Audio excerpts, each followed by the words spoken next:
Good evening, everyone, and welcome to a follow-up broadcast. I tell you what, last night I got on here to talk about my voting decision, or specifically my decision not to vote, my personal decision not to vote in this upcoming election. And I gave a detailed rationale for that, just explaining why. And we had a good discussion. Now, there was one person that said here in the comment section, the tea in the comment section is hotter than every hot beverage Tom Richey ever drank in all his videos combined. Now, that's a lot of hot beverages, all right? And so, as far as this goes, I want to give a follow up here because I think last night's broadcast started a lot of great discussion, but there also were people who said, hey, what about me? I want to vote. How do I get my voice out there? And so I put together a Google form and 52 people. Okay, I'm like Joe McCarthy here. I've got 52 names. All right. If you're an A push, that'll be funny next semester, right? If you've already had A push, great. Then, oh, excuse me. So, as far as that goes, 52 people got in touch with me and explained to me why it is that they plan to vote in the upcoming election. And I want to share their stories with you.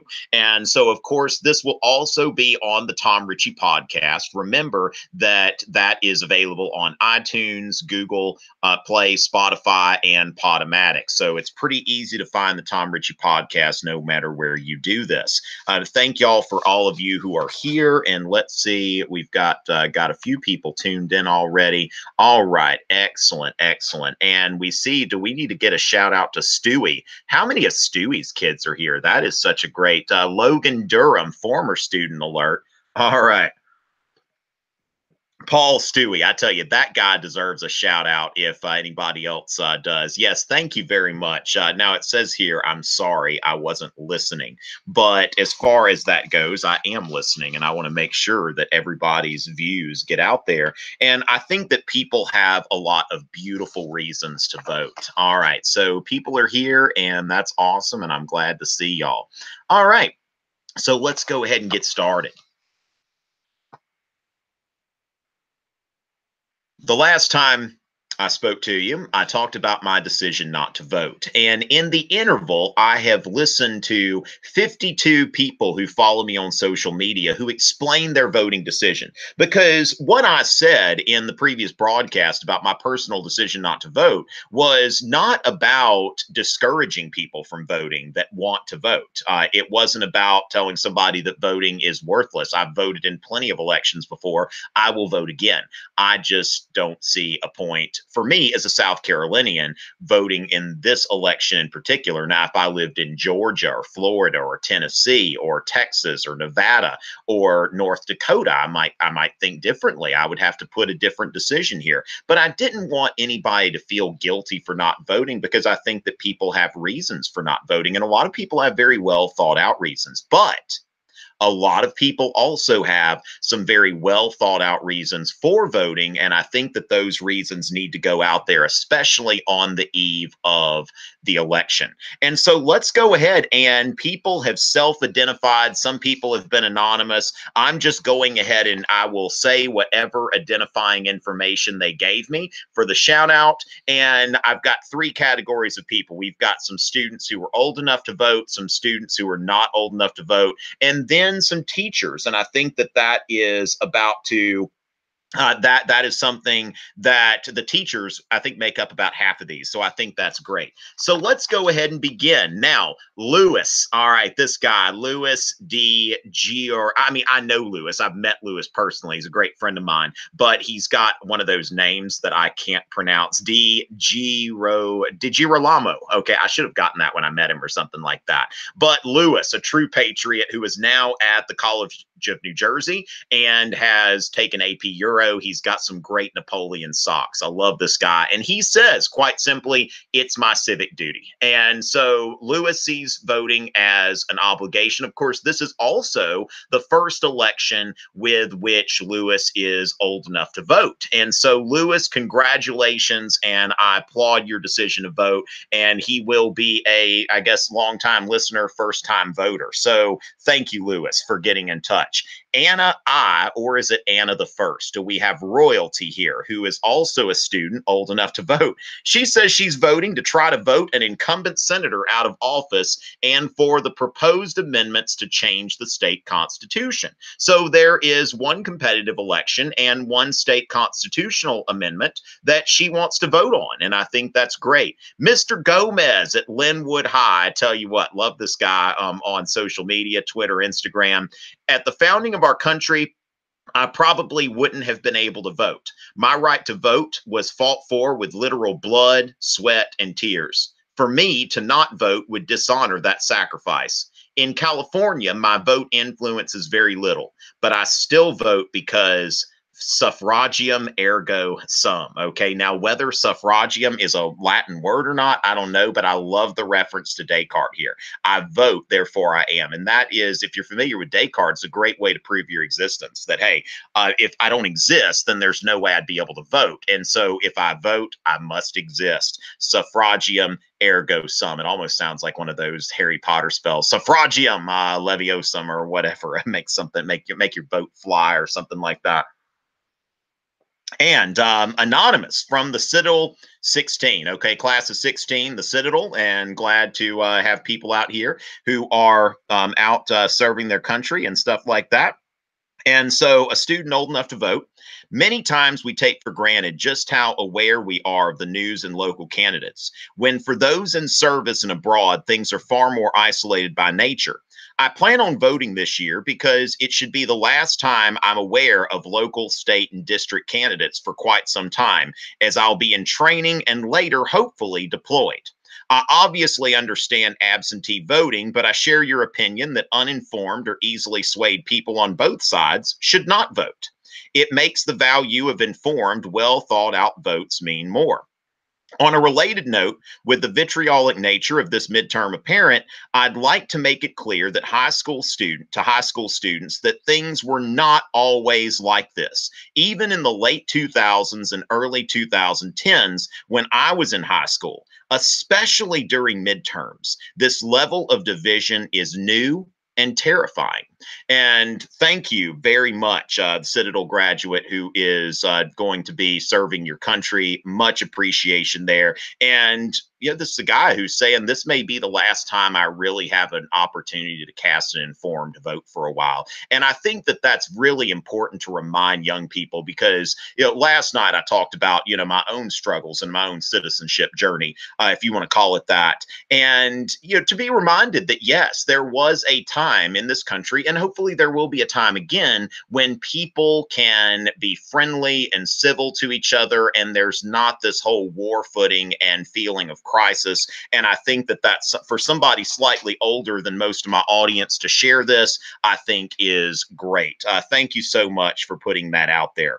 A Push Mikal, Mikal, who is also a student old enough to vote, because it is a tight race between a social crazed governor and a decent one. And there are important Florida and local amendments to vote on. Okay. Which, if you are in Florida, there is quite a contrast in who your governor will be. So certainly great reasons to vote in Florida. You've got really a Bernie supporter on one side, a Trump supporter on the other side. There's really not a lot of middle ground that I can see in this Florida governor's race. Russell from Plymouth, Minnesota, A Push, and a student who is not old enough to vote. Okay, so let's see what Russell has to say. I plan to vote in every primary, midterm, and general election because too many people have fought and many have died to protect the rights of a free people to vote. I stand beside the rights given to me by the 26th Amendment, as well as the rights given by the 15th and 19th Amendments. There is simply too much at stake in this day and age not to let my voice be heard. And I plead every man and woman who is eligible to exercise their God-given right to speak your mind, no matter who you vote for. Okay, now, Russell, the 19th Amendment thing is confusing me just a little bit.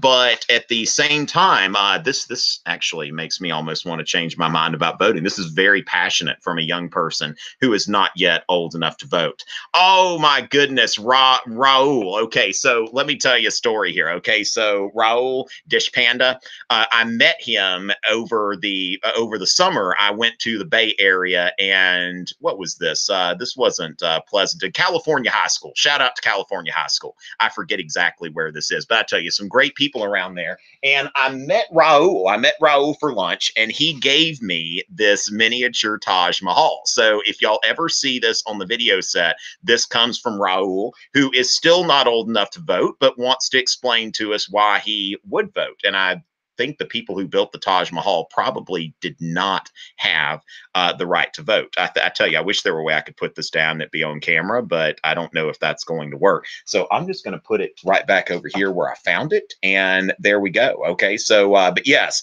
Raul, it was certainly great meeting you, and shout out to all of the students at California High School.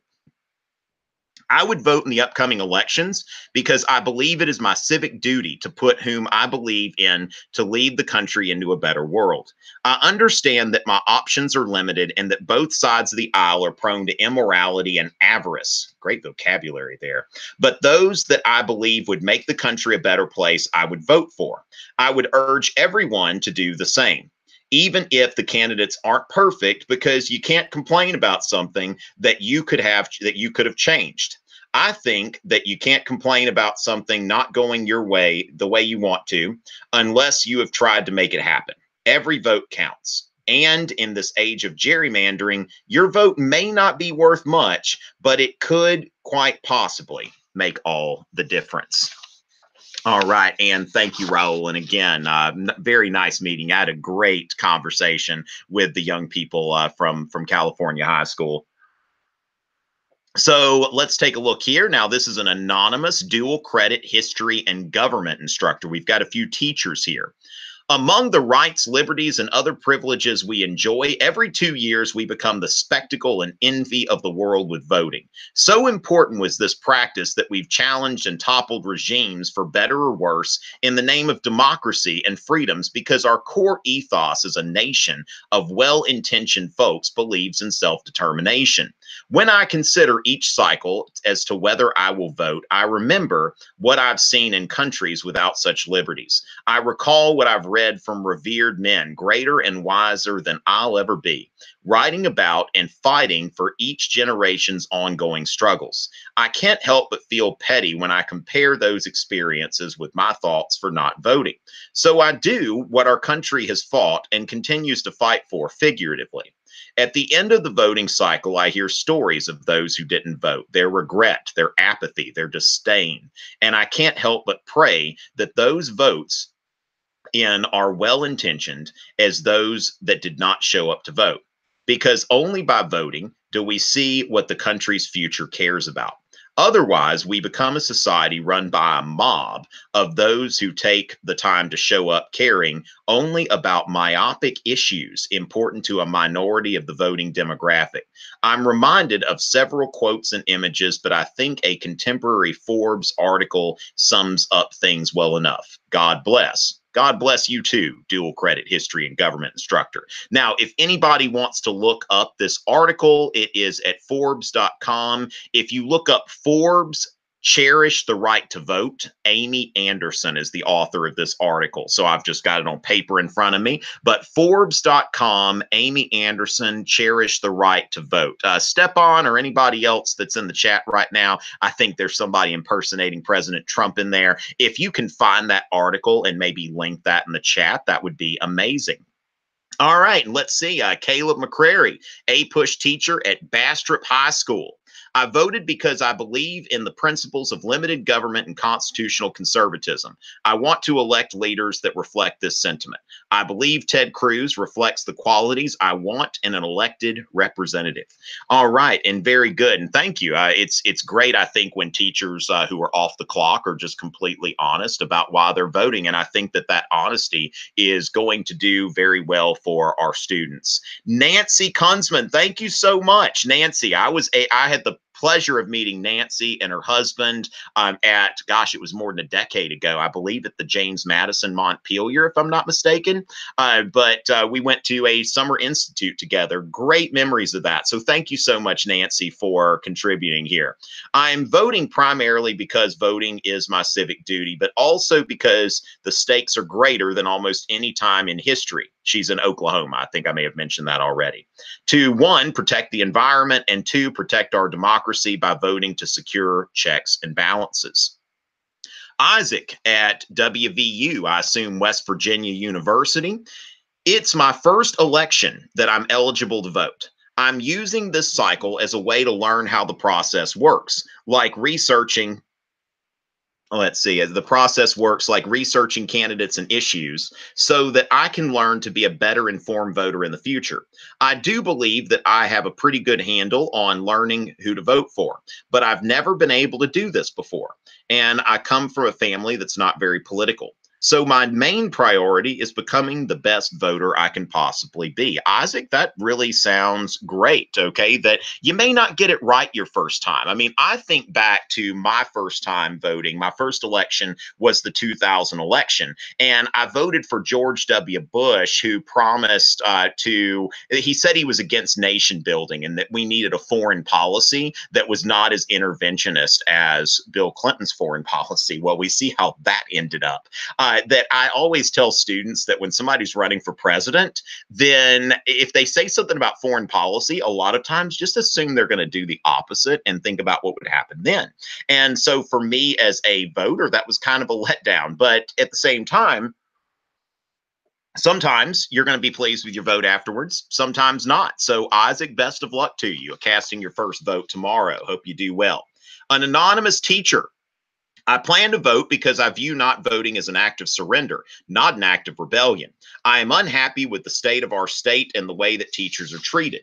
And having had conversations with area representatives, area representatives about their ideas about public education, I know who shares my values and sentiments and who claims to care about public education publicly, but their words and voting records speak otherwise. I'm still slightly insulted by the 1% pay raise they so generously bestowed upon us and had the audacity to tell me I should be grateful for and stop complaining. I also plan to vote because I care about additional issues on the ballot, such as making the Secretary of Education in South Carolina an appointed position. Not here for it. Finally, I plan to vote because it is my obligation as a social studies teacher to teach my kids how to be well-informed, functioning members of our democracy. I teach by example. A fellow South Carolinian, I tell you, the constitutional amendment on the state superintendent of education is actually probably the closest thing to get me to think about voting because I think that it would function a lot better as an appointed position personally. So if I end up having some kind of last minute sort of epiphany and end up going to the polls, y'all know why. Grace Perkinson, AP Euro teacher, one of my favorites from Missouri. Thank you so much for filling this out, Grace. I have a definite preference in the Missouri Senate race, and I want to vote on the proposed gas tax as Missouri roads and bridges are in dire need of repair. All right, so she's got two reasons for voting. And remember that there are contested elections, and also we've heard about state constitutional amendments, and also when it comes to taxes and things about the roads, the schools, and whether you want to pay those taxes or not, and whether you find them worth it. So thank you so much, Grace. My regards to your students always. Aaron Hendricks,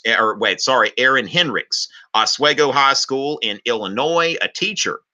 I recently moved into a congressional district that is highly competitive this cycle, Illinois 14, in a state that often is not. Besides that, my current cynicism and disgust with the state of politics aside, watching two billionaires in a governor's race fling negative ads at each other constantly is as gross as you'd imagine. I want to set an example of what American politics should be for my students, and that includes all able citizens making their voice heard through the ballot. And thank you so much, Mr. Hendricks. As far as that goes, I think that it is that it's important sometimes that we share our cynicism and and disgust sometimes of the process. And he's a trooper. He's still going, and of course, he's also got this competitive congressional race, which of course is something that you need to think about. Most Americans, your congressional race has already been decided.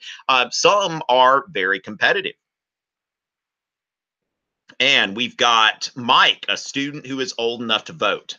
I want third parties to gain more attention, mainly the Libertarian Party. For a long time, the common political parties in the United States had been the Democratic Party and the Republican Party. A more thorough national conversation incorporates third party candidates, and voting will show support for this idea.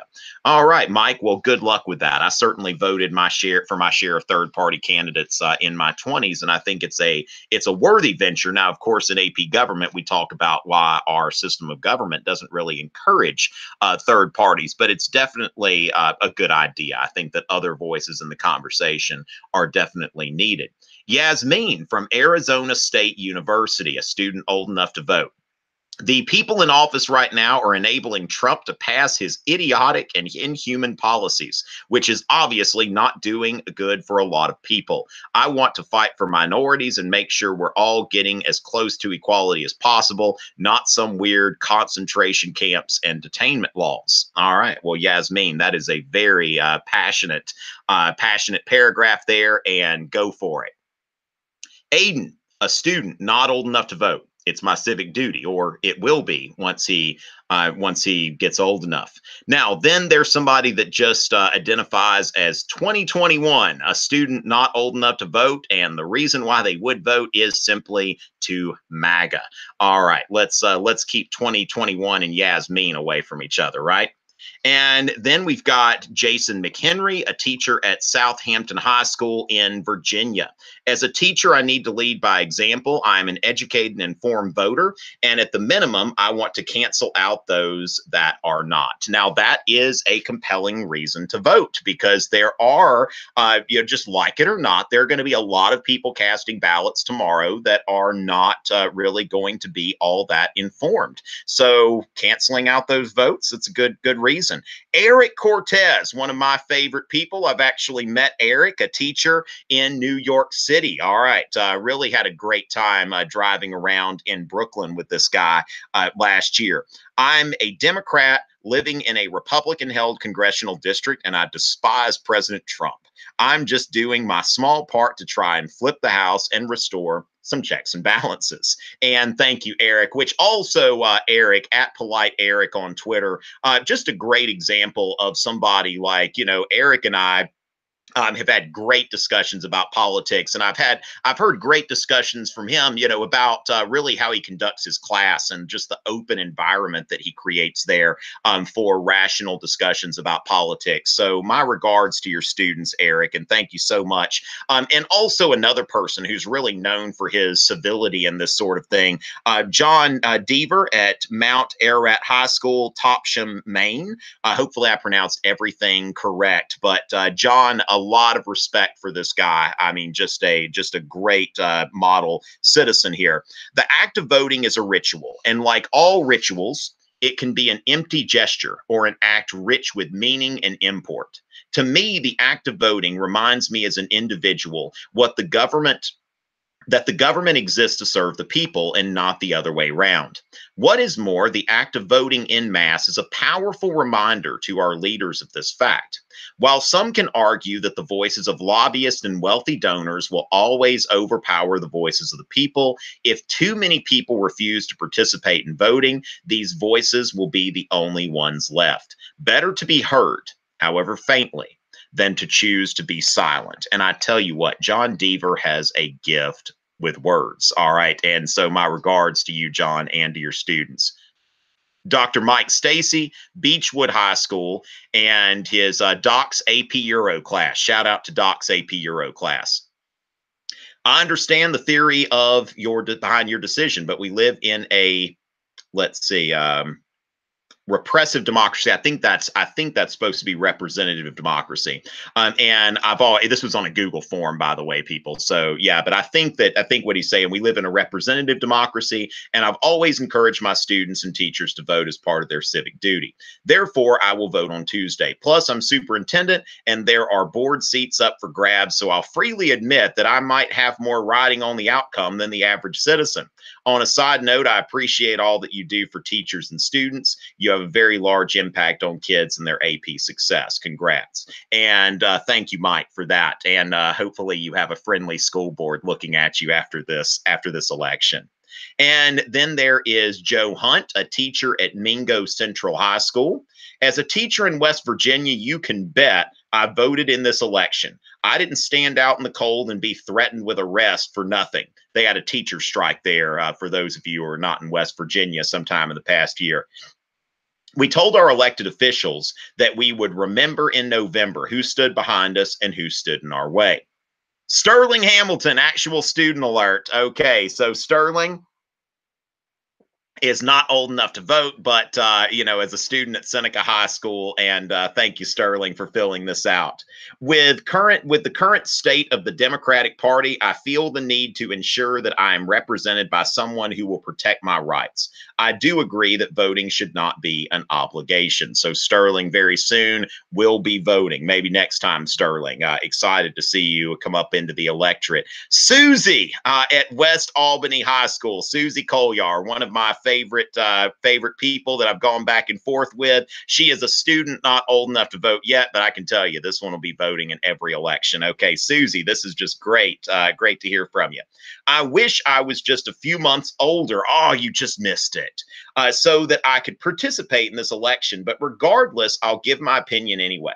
My local election is tackling issues like immigration policy and abortion access, and also features a contentious governor's race. These issues are important to me, and I would feel irresponsible if I abstained. I encourage everyone to vote regardless of party affiliation because I believe it is a fundamental working of our democracy.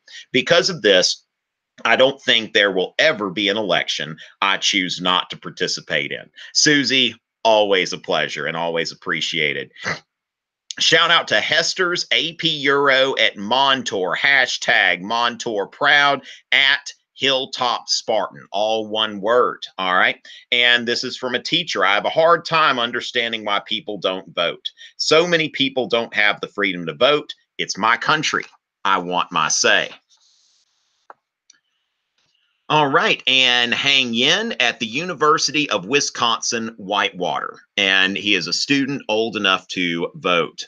I cannot vote. Oh, well, I cannot vote since I'm not a U.S. citizen yet, green card holder. But if I could, I think I would do so because I believe in the civic duty to uphold the voting rights we have. It may seem pretentious, but I think Americans haven't always been good at having high voter turnout. And that's partly why we experience some of the polarization we see in the people running for office. And this is a great perspective from somebody coming into the country from the outside, that it really has been said that really, when you have the polarized portions of the electorate or the main ones that are voting, if everyone voted, we would probably have less of the polarizing rhetoric because a lot of people just tend to check out. So thank you very much for that. And then there is Lindsay Bacon, Denmark High School in Georgia, AP US History. Georgia has a very split ticket. Each county is very different from one another. I feel that my voice will absolutely be heard in such a close race. I believe that some candidates hold education more important than others, and I want to ensure that my students and myself as a teacher are being looked out for by our representatives. Yes, certainly if somebody lives in Georgia, they should very, very carefully consider a non-voting decision because there's a lot at stake there. The polls are very, very close. Tara O'Neill, a teacher. I voted already. Even though I'm unhappy with a lot of Republicans, I'm fearful that of the hard left turn the Democratic Party has made. I reject socialism in all of this, in all of its forms. I am for immigration reform and believe that we have a responsibility to protect our borders. These things can't happen if the Democrats take the House, because if any reform bill will not pass. I will say, though, I'm sick of the fear mongering on both sides and the dehumanization of people with opposite ideas. Americans that think differently from each other are not the enemy. We need to get in it together. And then there is, oh, St. Charles West. Okay, so Miss Perkinson is has already contributed, and one of her students here, a student not old enough to vote from St. Charles West. I feel it is my duty as an American to at least vote. Many people have fought to have this privilege, especially as a woman. I feel like I should exercise this right that I feel so blessed to have. In some countries, women still can't vote. And by voting, I feel that we can set a precedent for those other countries to finally let women vote. Another thing is, I do not agree with some of the things that Obama did, and I do agree with how Trump wants to change them. And by getting more Republicans or people that will agree with him, I feel that we can change those things. And of course, Jordan at St. Charles West, you're in Missouri, where there is a very close Senate election. So it sounds like if you were old enough to vote, then you would certainly have a lot of reason for voting. Thank you for sharing that, and another shout out to Miss Perkinson and her group at St. Charles West. Jake Tokarowicz, I hope I said that right. Another student not old enough to vote. I'm not old enough to vote, which means I'm not old enough to leave the great state of Illinois. So I would vote to stop Illinois from getting any more corrupt. Sadly, it's possible. All right, good luck getting out of Illinois when you become a legal adult, Jake. St. Thomas Murray, or wait, I'm in my AP Euro mode. I'm thinking like St. Thomas Aquinas, St. Thomas More, whatever. Maybe they will saint you one day, Thomas. But oh my goodness. Oh, he is from AG. All right, Arroyo Grande High School in SLO, California. I tell you what, I love this school. I love this school. Thank y'all so much. Thank you so much, Thomas, for contributing. And so Thomas is not old enough to vote, but he says because voting is essential to ensuring America's democracy and is needed for government to actually work. I tell you what, you AG folks, I love that school. All right. And Mr. Ciparelli at Bethel High School in Bethel, Connecticut. And of course, I actually picked out this mug for you, Mr. Ciparelli, because you said last night we don't need any more nihilists. All right. So I've got my Big Lebowski Malibu Sheriff mug, except again, I am listening to you. So, you know, this is great to see you answering this. He really kind of inspired this whole broadcast, because I've always been of the mind that, you know, we need to get as many perspectives out there as possible. So thank you very much for the inspiration for this, Mr. Ciparelli, and good luck to your students on their exams. I vote because I believe in the process. Our Constitution institutionalizes regularly scheduled revolutions, and I want to have a say in who leads us. I worry that failure to participate in this nonviolent process makes violent revolution more likely. It is my responsibility to both choose the deciders and to hold them accountable. This can only be achieved through exercising my right to vote. And again, thank you, Mr. Ciparelli, for a great discussion last night. Jessica Ford, Bethel High School. All right, so still at Bethel, 2 in a row there. AP Human Geography, hopefully some future AP History students.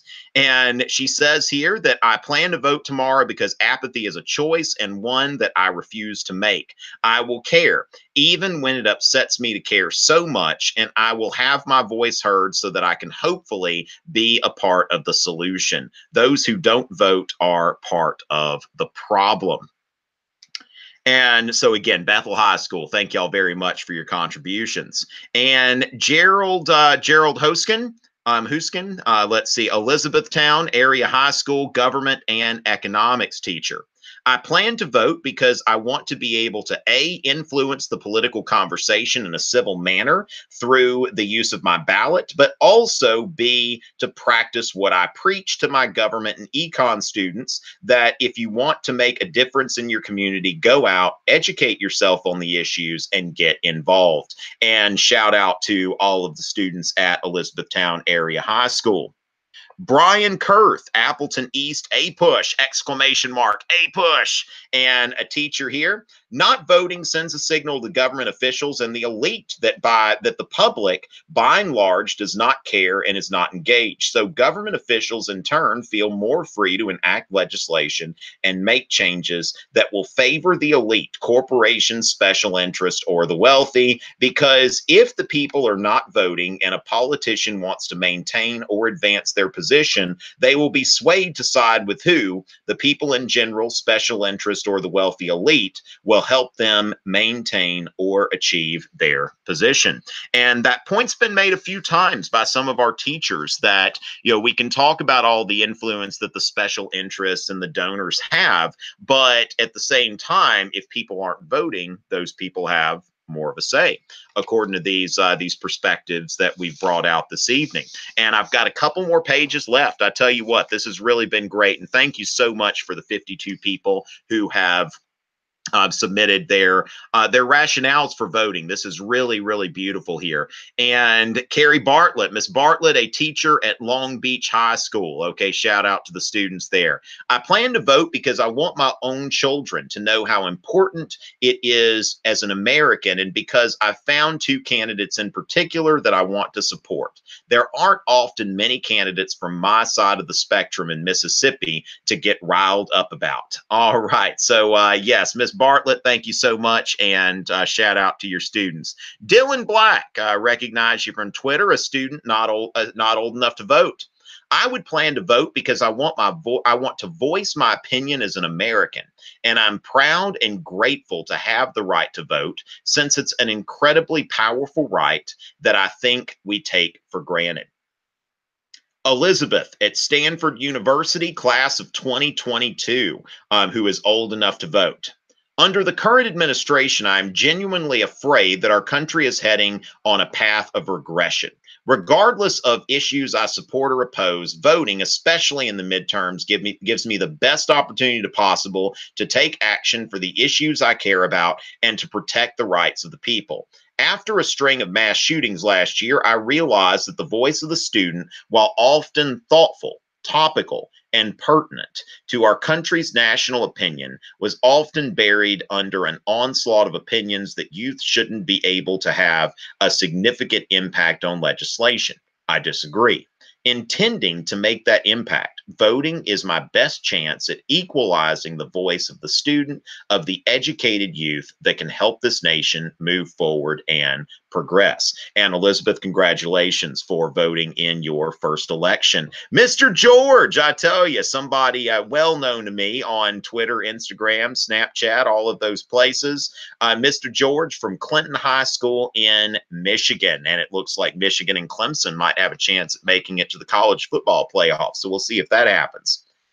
I vote because it is not only my civic duty, it is the best way for me to be part of the political process and ensure a good future for my students and my family. I tell you what, he's got some couple great sons, I tell you, on Instagram. They're just really great.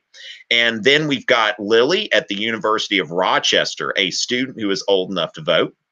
The state of our country is scaring me. I don't at all like the direction we seem to be headed. I refuse to allow these things to happen to both myself and the people around me without having a say in it. I feel as if I can't complain about how I feel the way our government is acting if I stood by idly when I had a chance to make a difference. It is my civic duty to vote for both myself and my fellow Americans. So thank you, Lily, and probably also voting in your first election. Congratulations. Calabasas. I don't know where Calabasas is from, but Calabasas is a student not old enough to vote. If I like them, I like them. If they're toxic, then me, no vote. All righty then. Mr. Powers, AP Euro alumnus. Oh, my Lord. Is this from the land of Andy Power, Riverside, California, MLK High School? Could this be? Oh, my goodness. All right. A student not old enough to vote. Voting is a privilege that not all people have across the world. To be able to live in a democracy such as is in the US is a great privilege that I feel not everyone realizes. As a second generation immigrant and a proud American woman, I feel like it is my civic duty to participate and share my perspective on elections such as these. Elections can be swayed by tens and even hundreds of votes. Our generation, I feel, is the most politically, socially, and culturally aware in history. We have been so much more affected by recent policy changes and political events that we are more involved in everything. Thus, I feel more compelled to vote. All right. And again, a shout out to Andy Power and all of his students. I tell you, I love these people. All right. So as far as that goes, let's go to all right, Amanda Honey in Jacksonville. All right. So yes, I tell you what, such a great group of students, and hopefully I can meet them someday. I tell you, I've really enjoyed interacting with your kids online this semester on Twitter. Excuse me, because Florida is struggling in education, the environment. We are not meeting the needs of our students and haven't been for decades. I'd like a living wage. Yeah, that's a living wage is a good thing, isn't it? All right. And then Matthew Pearson, a student not old enough to vote because I want the libs to get owned. Okay. Well, I guess you'll be more excited about the Senate elections tomorrow than the House. We'll see. Okay, and Miss Pose, AP English at BCL.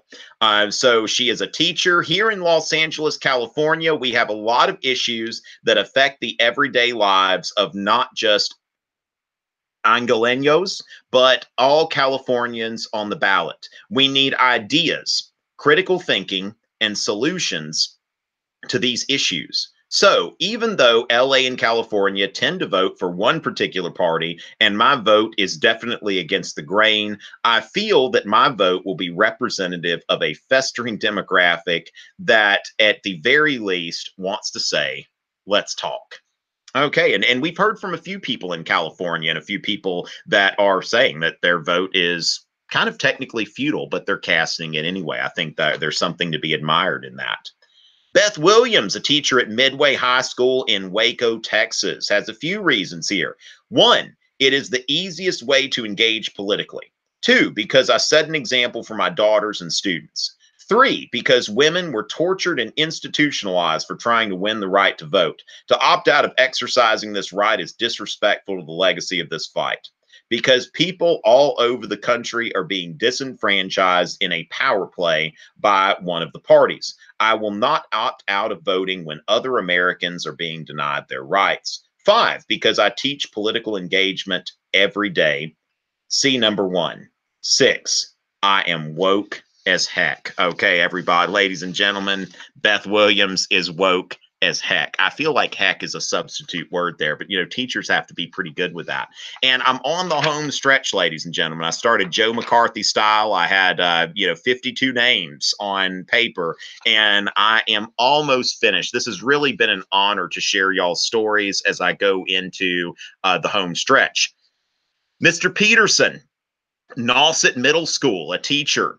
There are many good local races that I want my vote to be counted on. Also, we have some important ballot questions in Massachusetts too. So y'all don't forget that there are plenty of state and local concerns on the ballot as well. Ben Kay, 17 years old, from Pennsylvania. In order to stop a party that tends to expand the size and power of government greatly while empowering the politically correct mindset, it is a vote to protect America's founding ideals, such as the presumption of innocence, right to self-preservation, right to disagree, national sovereignty, and rugged individualism. Economically, one side wants to impose the idea of Keynesian economics at the expense of businesses and innovation. Supply-side economics is the most effective way to create new taxable wealth and produce the products and services that lead us into the future. Free market capitalism, truth, guns, border security, lower taxes, pro-Israel, pro-life, civility, religious freedom, military strength, free speech, anti-sanctuary cities, free trade, and government spending are just some of the many ideas that would motivate me to vote red if I could. Someday, Ben K. Someday. Nicole Wagner, a teacher. She hadn't listed her school here, but I appreciate her support on Twitter. I plan to vote because these policies matter, whether it be economic issues like taxes, education, or moral, pro-life. These issues matter to me. I don't agree with everything any single candidate stands for, but more than anything, I vote because it determines the future for me and my family. Mr. Brust at Rancho Christian High School, a teacher. I believe that if one takes the time to educate themselves on the function of government at all levels, most importantly, the policy-making process and how it affects citizens, communities, and society at large, then there is no better, maybe not better, convenient way to contribute to the civic process. As a history and government teacher, I feel that I owe it to my community to cast my vote. We hold voting and freedom as synonymous, and whether or not I agree with that notion may not be as important as the obligation I feel towards my community and country. Come to San Diego. Okay, Mr. Brust, let's talk. Okay, that I would be more than happy to come to San Diego. It's a major metropolitan area. There's no reason we can't get a live event together.